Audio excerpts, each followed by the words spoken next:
Muy buenas tardes, good evening, welcome to the YouTube channel for Instituto Cervantes in Manchester.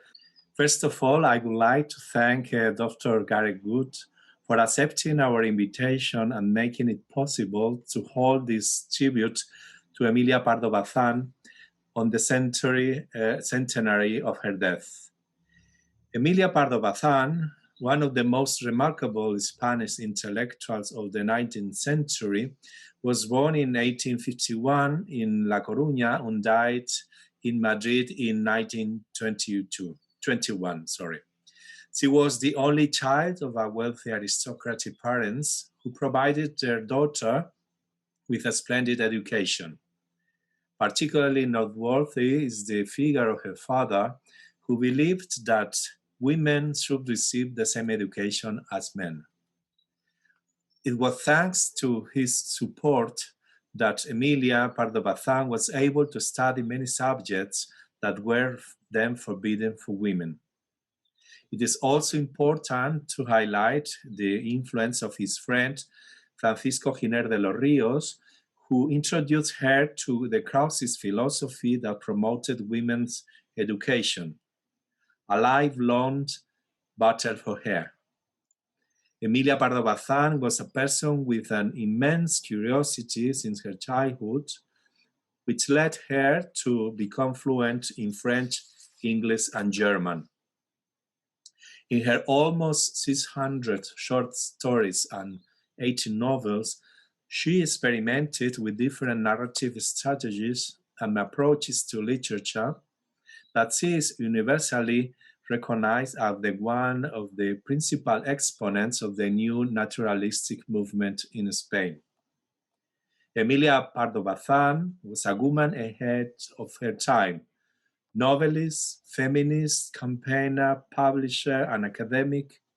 In spite of the adverse circumstances for intellectual women at the time, Emilia Pardo Bazán became the first woman to preside over the first to occupy the chair of the Neo-Latin literature at the Central University of Madrid, and also to preside over the literature section of the Ateneo de Madrid in 1906. Pardo Bazán also founded her own journal named Nuevo Teatro Crítico, and 1 year later she founded La Biblioteca de la Mujer, in which at the beginning she included international feminist news in an attempt to raise some awareness among Spanish society. During tonight's conference, Dr. Wood will analyze the interactions of Emilia Pardo Bazán with the British literary culture, interactions that took multiple forms: translating Shakespeare in her free time, commissioning a Spanish version of John Stuart Mill's The Subjection of Women, and supplying the Fortnightly review with a stark assessment of women's plight in late 19th century Spain. This lecture will aim to do justice to the significant place that the United Kingdom and the English-speaking social and cultural world occupied in the imagination of one of Spain's great intellectuals of the modern period. I will now introduce our speaker, Dr. Gareth Wood. He is a senior lecturer in the post-1800 Spanish literature at the University College in London. He has particular interest in the cross currents between Anglophone and Spanish literature cultures. He has published on a range of authors, including Leopoldo Alas Clarín, Lucía Echevarría, Almudena Grandes, Emilia Pardo Bazán, Benito Pérez Galdós, and Miguel de Unamuno. His monograph on the translation career of the contemporary novelist Javier Marías was published by Oxford University Press in 2012. He is currently writing a study of Pardo Bazán's Biblioteca de la Mujer publishing series. So thank you to all for being there. Thank you, Dr. Wood. The floor is yours. Thank you very much, Pedro, for that excellent introduction of your very kind words. Thank you very much. I wanted to say I'm hugely honoured to be given this opportunity to honour the memory of Pardo Bazán, about whom I've been working for a number of years, and who is obviously a Spanish cultural figure of immense stature, and of whom I'm incredibly fond, and of whom, or for whom I have a huge amount of respect. Before I begin, I wanted to say thank you for this opportunity, but also to Carlos particularly for doing all of the liaising work with me in the background to make this possible. So thank you very much. I'm going to share my screen with you and do this as a PowerPoint presentation, basically, so that we've all got something to look at and something to stare at, and also so that you don't have to be looking at me, which would probably ruin your evening. So, is that working okay? There we go. Oh, yes, it is working okay. That's okay, excellent. So, as Pedro has said in his introduction, I'm not necessarily sure of my audience's awareness of Pardo Bazán's career. It may be that I'm talking to a group of people who know a huge amount about her, and to whom much of what I'm going to say in the next 40 minutes or so may not be particularly news to you, or you may be in a position of relative newness in terms of your familiarity with her work. So Pardo Bazán is a fascinating figure. She's fascinating for many of the reasons that Pedro just outlined. She had a career, obviously, as a woman fighting against a profoundly misogynistic cultural establishment, really, in Spain in the late 19th century. Had to really carve out her own career, very much, on her wits and using her intellectual abilities, which were considerable and which were obviously developed from an early age. Through access to her father's library, as Pedro mentioned, but also very much as an autodidact. So Pardo Bazán was an aristocrat. She was a political conservative, but she was also someone who was deeply interested in new ideas, and that's something that I hope will come out, at least through some of the things I say in this talk. She was a lifelong Catholic. She was a member of the Third Order of Franciscans, but she was also a woman who lived separated from her husband for the majority of her adult life, very much, against the wishes and the guidance of her spiritual advisors, of her, those who looked after her as her confessors. She was also, in her early years, a Carlist supporter. She was a carlista. She even claims in a letter she wrote to a fellow sort of political conservative that she went on a gun running trip from Portugal to the UK in support of the Carlist cause, as in literally bringing arms for the Carlists back to the Iberian Peninsula. Whether or not she was telling the truth seems very difficult to discern. But despite those early political affiliations, she became a much more progressive and liberal figure, very much in line with the movement of the Catholic Church in the final decades of the 19th century under the pontificate of Leo XIII. So yeah, she was also incidentally a secret smoker, which is a factor about her that I rather like. She reminisces in some of her letters to correspondents in France about the joys of being able to be in Paris and smoke and nobody thinking anything the less of her for that. So something I wanted to do at the beginning of this talk was, because I've been working on Pardo Bazán for a good while, I thought I might just spend a little bit of time talking about developments in scholarship on her and publishing on Pardo Bazán in Spain and also elsewhere. So these, for example, are two biographies. Isabel Bourdiel's much praised biography, which came out in 2018, and then Eva Acosta has taken the opportunity of the centenary year of Pardo Bazán's death to reissue a revised version of her excellent biography, Pardo Bazán, La Luz en la Batalla.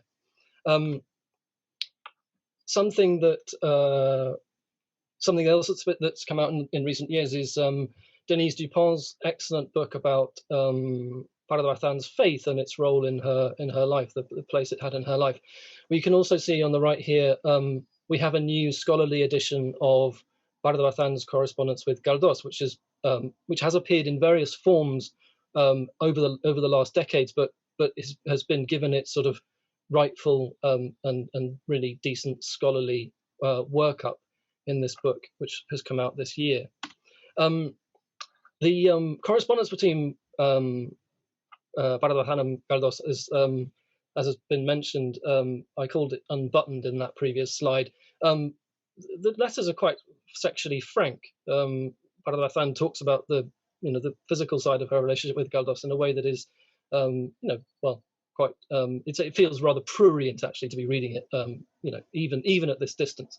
And this has had some echo in the Spanish press in the last few months, where it seems to have come to light that the person who was in possession of the cache of letters between Pardo Bazán and Galdós was also in possession of Galdós's replies, which he didn't choose to publish, but which he withheld in a move that it's been suggested was exposing of a female writer while keeping a male writer's privacy very much still under wraps.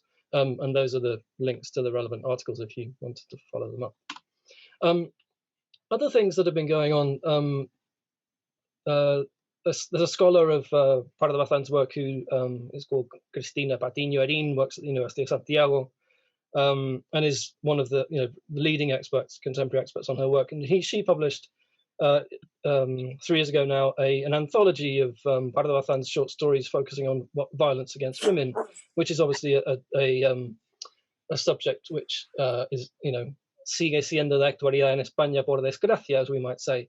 Another example is this anthology of essays edited by Jennifer Smith, mainly by American scholars of modern Spanish women as agents of change, among whom we find folk like Concepción Arenal, Blanca de los Ríos, Pardo Bazán, Margarita Nelken, etc. Likewise, another couple of examples, A New History of Iberian Feminism, Spanish Female Races in the Free Thinking Press by Christine Arkinstall. Again, 2 really interesting recent contributions to the discipline for those of you who might want to kind of follow up with the kinds of material that I'm going to be talking about or touching on in some ways over the course of this talk. So it's just evidence that Pardo Bazán is being very well served by the contemporary academic community. There's a great deal of interest in her work, and it is bearing fruit in all sorts of different ways and directions, which is lovely, and it's nice to be to feel part of that sort of wave of interest in her work. I've just a gratuitous picture of the Plaza de Miras there, which has obviously been the focus of so much recent debate about ownership, the legacy of Francoism, etc. It's un largo etcétera, as they might say. But this was her family seat, which she partially rebuilt to her own designs from 1894 onwards, and which still stands today as a wonderful monument to her and also to much else, perhaps less happy Spanish history. Now, what I thought I would speak to, or we agreed I would speak to, was Pardo Bazán's her interactions within English literature or the literature of the UK. One of the interesting things about Pardo Bazán is that it doesn't seem very clear how much or what sort of actual contact she had with the UK as a physical space. She clearly seems to have gone to Britain very briefly in 1873, spending a sort of a short time in London, and she seems again to have spent about 3 weeks or a month in London in 1874. But she wrote next to nothing about the experiences. She wrote them up as very brief notes in sort of diary entries and things, which have been unearthed by scholars, but which don't really amount to very much, which is rather frustrating. Not least because she had a very deep and abiding interest in the language of the UK. So Pardo Bazán tells us that she was ever the autodidact. When it came to the English language, she set herself the task of learning our tongue. So she mentions this in her Apuntes Autobiográficos. She tells us that her family decided to make or to put some distance between themselves and Spain in 1873, in the wake of the abdication of Amadeo de Saboya, the sort of the turmoil of Spain's political situation, her father particularly felt that he might be best placed elsewhere. And so the family went on an extended European tour, during which Pardo Bazán chose to learn English. So she tells us that cogía libros y repasaba mis temas ingleses porque me había prometido leer en su idioma a Byron y a Shakespeare. Which she evidently did. So she tells us later on, Pardo Bazán was a great person for getting into really good ding-dongs with fellow writers in the Spanish press. She had a number of quite spectacular fallings out and spats with fellow writers, including Pérfida, Leopoldo Alas, Juan Valera, others. Anyway, this is one of her spats where she, exchanges of views. She has an exchange of views about the relative merits of Calderón and Shakespeare, and the suggestion that that Shakespeare and Calderón sort of distinguish themselves from other dramatists because of the purity of their language. And she sort of says, well, come off it. This is rubbish. Shakespeare's full of, dirty sexual punning, etc. And she proves this point to her audience and also to her interlocutor. She's writing through the medium of the Spanish press here. She says, un año entero le traduje en voz alta en unas reuniones íntimas casi de familia con que engañaba las noches en su casa, y aunque a ellas no asistían doncillitas inocentes, en mi vida me he visto en tales aprietos, variando acá y saltando acullá pasajes que no eran para leídos. And then she goes on to quote dozens of instances of Shakespeare's bawdy, so Shakespeare's rude language, basically, from Hamlet, Othello, etc. It's quite clear, incidentally, that someone who can notice that Shakespeare is punning sexually in the English language, which is not necessarily completely obvious to even native speakers of the language, suggests that Pardo Bazán had attained a really pretty impressive grasp of English for her to be able to recognize those sexual puns for what they were, given also that Shakespeare wasn't edited in the 19th century to anything like the standards of the Oxford Shakespeare or the Arden Shakespeare or whatever. So something that's interesting about Pardo Bazán is that, she came to prominence really in public life. She married in 1868. She had 3 children through the 1870s, and she followed her husband to university in Santiago. Her husband, who was called José Quiroga, seems to have been something of a butterfly, sort of getting faddish sort of interests in things and never really following through in a way that Pardo Bazán found very frustrating. And she seems to have got much more out of his time at university than he did, because she seems to have got involved with all of the intellectual circles, the progressive Krausista intellectuals, as Pedro was mentioning earlier, who were, prominent figures in the university. And so she came to notice of the Spanish public really as a writer about Catholic subjects. So her first published essay was an essay for which she won a prize on Padre Feijó, the 18th century friar. She published a very well received and very well respected biography of San Francisco de Asís, which was the product of a huge amount of labor, research, and so on in the archives and libraries of Santiago University. And she also published a series of essays on the Christian epics, so on the Divine Comedy, on Paradise Lost, and on a third poem whose name has escaped me, and it'll come to me probably in about half an hour after I finish this talk. Anyway, when she's writing in 1877 about Paradise Lost, and she makes these reflections on Eve. She's writing, incidentally, in a very conservative Christian periodical, La Ciencia Cristiana. So she says, tal es la Eva hamiltoniana, ser donadizo, impresionable, indiscreto y vehemente, que resbala antes de tropezar y casi sin combatir se rinde. A pesar de su debilidad, o quizá en virtud de ella misma, es por todo extremo conmovedora y dramática, tiene felices rasgos de ternura y su adiós al perdido paraíso es elegiacamente bello. vislumbrándose en su tristeza el profundo apego de la mujer al hogar doméstico, una de las más graves virtudes femeninas. Okay, so that characterization of Eve's fall is very much in line with, well, sort of relatively conservative, borderline misogynistic interpretations of the fall and so on. So we have Doré's depiction of Adam and Eve in their post-coital shame, which is obviously one of the features of the way in which Milton chooses to represent the fall, of the contrast between the pure sexual activity that Adam and Eve indulge in prior to the fall, compared to the sort of concupiscent lovemaking that they do after they've eaten of the fruit of the tree of knowledge. So, by 1894, Pardo Bazán was a very different person, and it's one of the purposes of my talk here is in some ways to try and understand what sort of journey, as it were, intellectual journey and also cultural, personal journey Pardo Bazán makes between what she wrote in 1877 and how she frames Eve in 1894, when she went back to her essays on the Christian epics and rewrote them and published them in a volume of her own. So this is what she has to say about Milton's evocation of Eve when she rewrites those essays in 1894.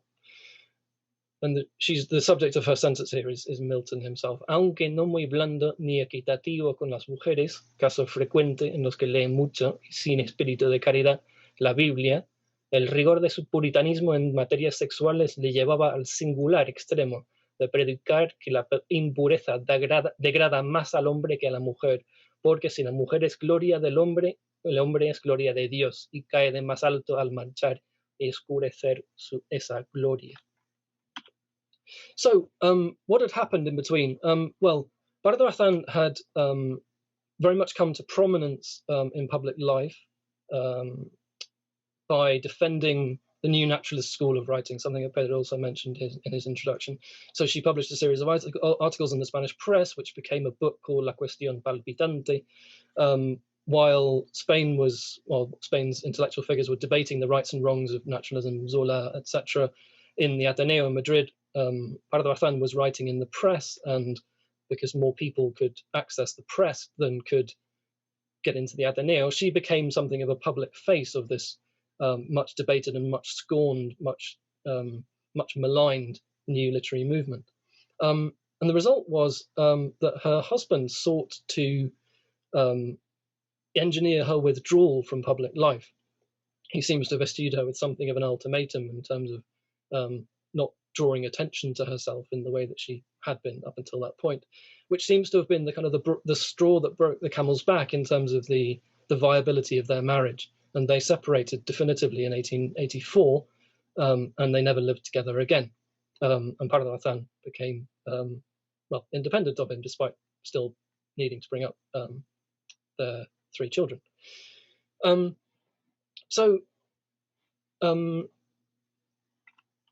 Yeah, so she became the public face of naturalism. She also started really attracting the attention of her fellow intellectuals. She turned her intellectual gifts to the novel, and she started publishing fiction which attracted the attention of her peers in a serious way. And that, extraordinary blossoming of the Spanish novel, thanks to Leopoldo Alas, Benito Pérez Galdós, Juan Valera, Pereda, and so on, in the Restoration period, had its major female figure in Pardo Bazán. And so it was Leopoldo Alas who actually published a prologue to the second edition of La Cuestión Palpitante, her essays on naturalism, and he made an interesting comparison in the course of that in that prologue, where he compares Pardo Bazán's judgment, her intellectual gifts and her judgment, to el ingenio de tan discreto abogado que me recuerda a aquel otro del mismo sexo que Shakespeare nos pinta en El Mercader de Venecia. And that character is, of course, Portia. And it's interesting to note that in the correspondence between Pardo Bazán and Galdós that I was mentioning earlier on, and which has caused so much ink to be spilt. One of the nicknames that Pardo Bazán gives herself is Portia, perhaps indicative of that lasting love of Shakespeare. So when Pardo Bazán turns her hand to the novel, and also perhaps thinking about the legacy of La Tribuna, one of the things that seems clear is that she's writing in the wake of an awful lot of reading. She's been reading the French realists, the French naturalists. She's been reading English realist fiction. One of the novels that she mentions explicitly in her essays on naturalism is Adam Bede by George Eliot. And I wrote an article last year trying to tease out ways in which her novel La Tribuna, which is set in a cigarette factory in A Coruña, or in her literary version of A Coruña, which she calls Marineda, might actually be a novel heavily indebted and which draws upon George Eliot's original text, not least because in the Biblioteca de la Mujer that Pedro also mentioned in his introduction, her book series, which through which she sought to spread feminist thought, she pledged to include a translation of Adam Bede, which never ended up being the case, but which she did repeatedly advertise as forthcoming. And as I've mentioned on the left here, there are a number of very pregnant similarities between the texts, very sort of tantalizing similarities between the texts. And I hope that the readers of my article will ultimately believe me that what Pardo Bazán is doing is writing a novel very much in the wake of Adam Bede. I won't say more about that now because it would take me some time. So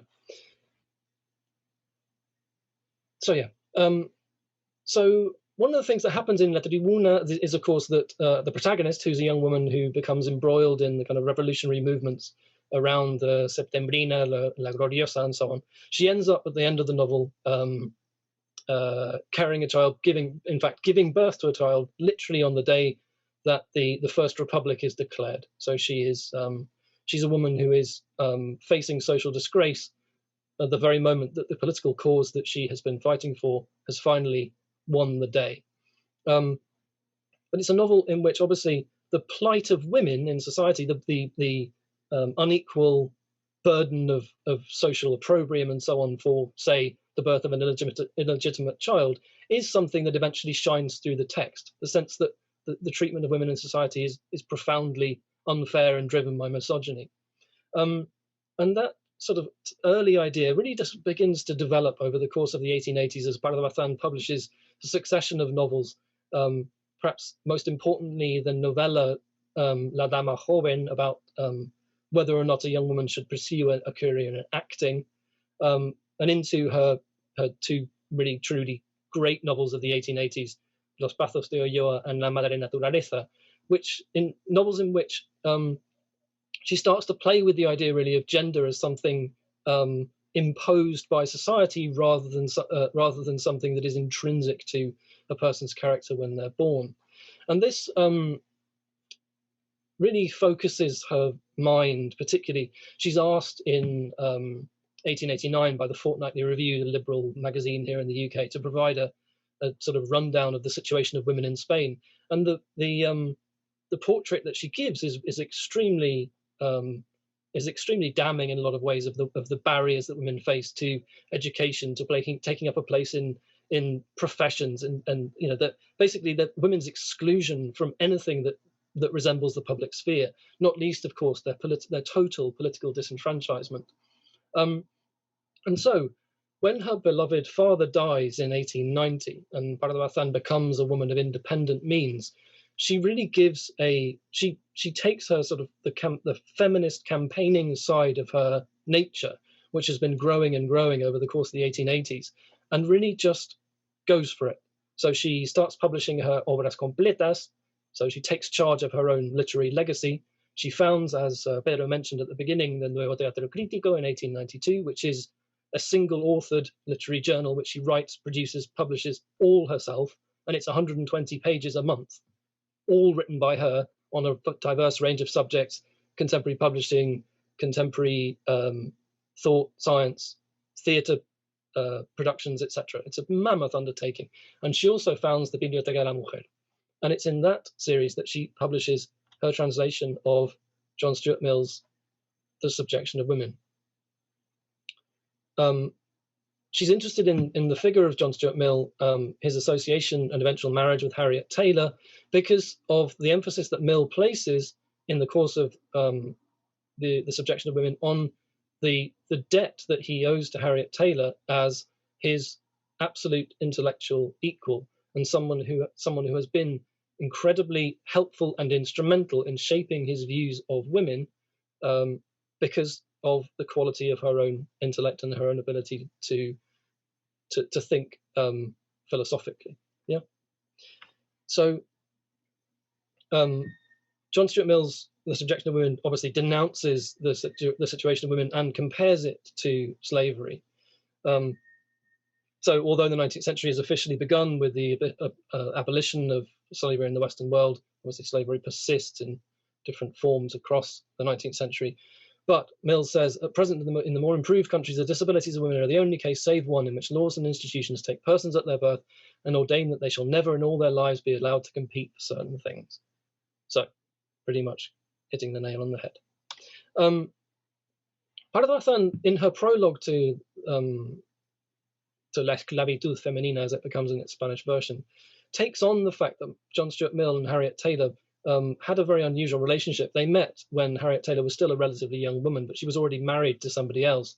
And she and John Stuart Mill basically lived apart from one another, utterly in love with one another for the best part of 2 decades before Harriet Taylor's husband passed away, and they were able to marry, and they had a short marriage before Harriet Taylor herself passed away. And rather than sort of shying away from this fact, Pardo Bazán takes on the fact that John Stuart Mill and Harriet Taylor had this very unusual relationship. And she writes in the prologue, "Let us not attribute to the word friend the more profane meaning that surrounds it in Spanish speech. Let us instead understand it without reticence. The general obligation to think charitably and innocently becomes all the more acute when dealing with 2 human beings of the highest moral standing, such as Stuart Mill and Mrs. Taylor." It's interesting that she decides to take that on, but she wants to, as perhaps anticipate criticism before it arrives. If somebody were to try and discredit John Stuart Mill by saying, "Oh well, yes, but he lived in concubinage with this woman for all this time. How can we possibly take his views on women seriously?" She wants to preempt that kind of criticism by taking on the subject in the first instance. She also says that reading John Stuart Mill basically reminds her of her father.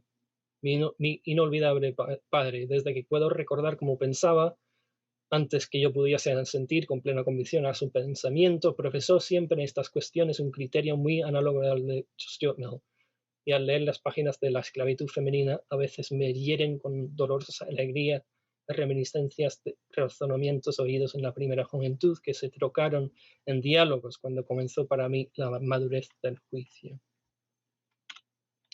Now, I could talk at great length about this, but I mustn't. So I'll confine myself to making just a single remark. Pardo Bazán very subtly, or somebody, either the translator or I suspect probably Pardo Bazán herself, inserts little asides, additions to John Stuart Mill's text while producing the Spanish version, in order to create a sense of the community of Spanish readers, presumably female readers,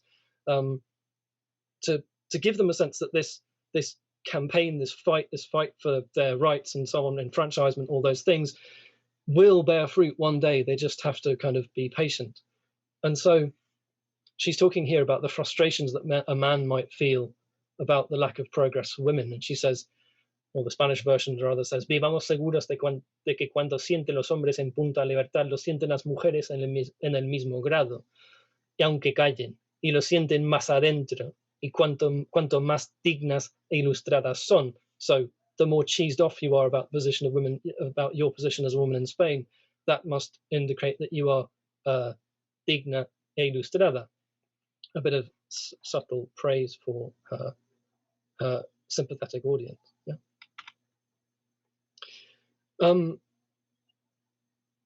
Another interesting development in this period of her life is that she becomes friendly with a woman called Gabriela Cunningham Graham. she assists Cunningham Graham in producing her Life of Santa Teresa, which came out in 1894.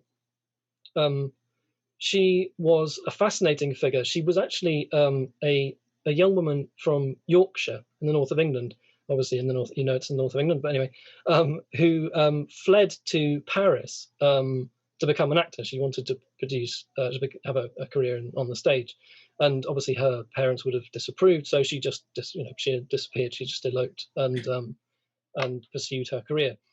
She then fell in love with somebody who's gone down in history as known as the Gaucho Laird. So R.B. Cunningham Graham, who was a Scottish aristocrat who travelled extensively in Spain, in Argentina, Chile, and so on, and who was a devoted lover of the Hispanic world.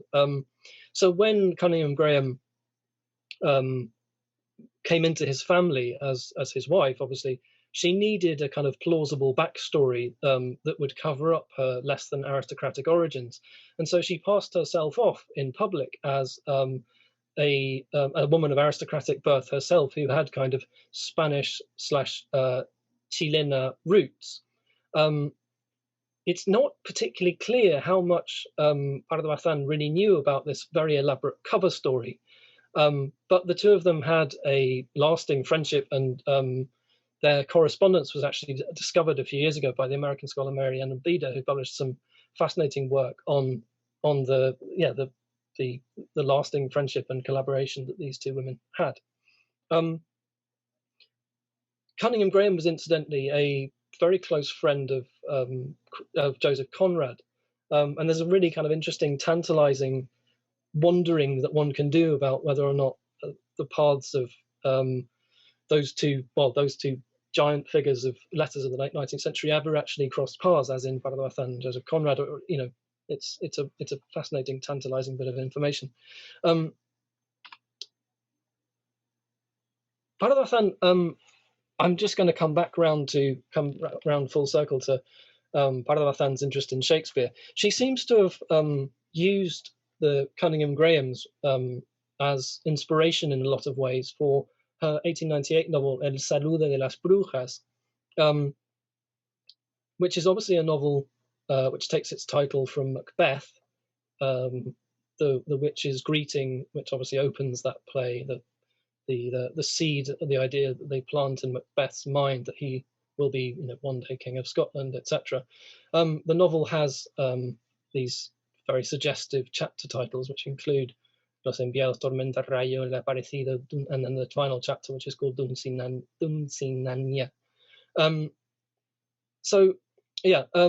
The novel features a woman who has kind of Chilena Española kind of heritage. She's the main female figure in the text, who is betrothed to, who is semi-betrothed to a king of Dacia, ancient region in Eastern Europe, which is now mainly Romania.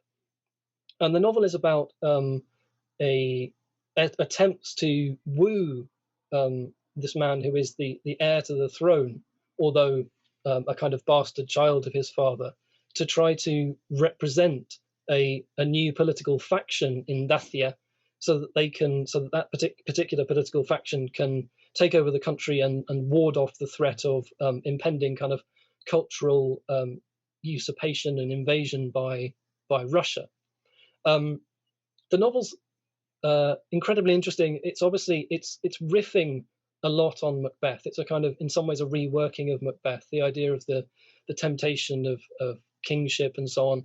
It's also really interesting because the novel, through the main female figure, is a sort of a total rewriting of Lady Macbeth. So all of the kind of unedifying aspects of Lady Macbeth, her unsexing, her boundless ambition and so on, her incitement to murder and so on, all of those things are replaced in the text by a very maternal, very giving, very selfless figure who ultimately sacrifices her own ambitions in terms of love and so on for this man in order for him to be able to pursue his his political ambitions and ultimately his destiny.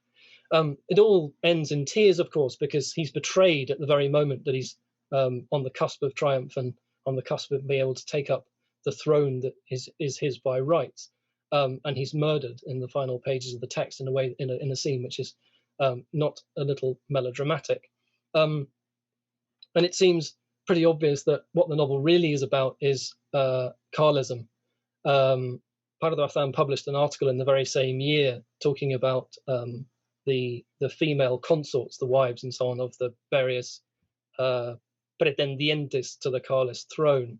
And she makes this reference to no la frase con que saludan a Macbeth las brujas, que es una profecía, sino otra más expresiva que supone la profecía realizada. So what she seems to be really thinking about through the novel is the kind of endless factionalism and the kind of identity politics that has beset Carlism from the late 1880s onwards through kind of, infighting of integrismo and so on, and the fracturing of the Carlist cause, which is something she has observed de cerca, having lots of Carlist friends and former associates. Now, sadly, Pardo Bazán, this woman who had spent so much time reading, understanding, engaging with Shakespeare, using him as inspiration. I could have pointed to other examples of her drawing on Shakespeare in order to produce her creative writing.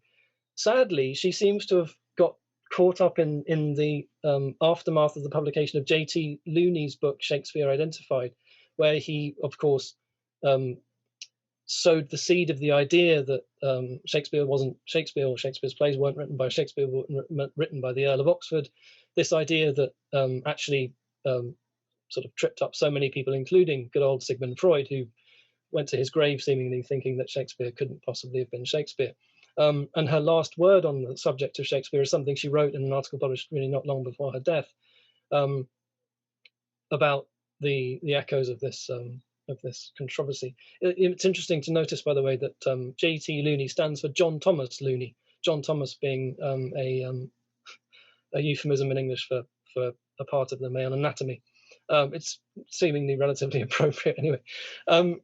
She says, nadie dudaba hace unos 30 años de la legitimidad del famosísimo dramaturgo Guillermo Shakespeare, y nadie le regateaba la paternidad de esas portentosas fábulas que se llaman Otelo, Hamleto, el Rey Lear, Macbeth, etc.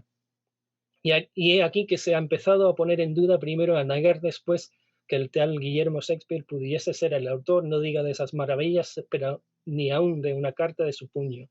Casi está demostrado que Guillermo Shakespeare no sabía escribir, which I think, perhaps if we can adopt a sort of relatively elegiac tone at this point, is a rather sad note for her relationship with Shakespeare, which had lasted for such a long time, many decades by that point.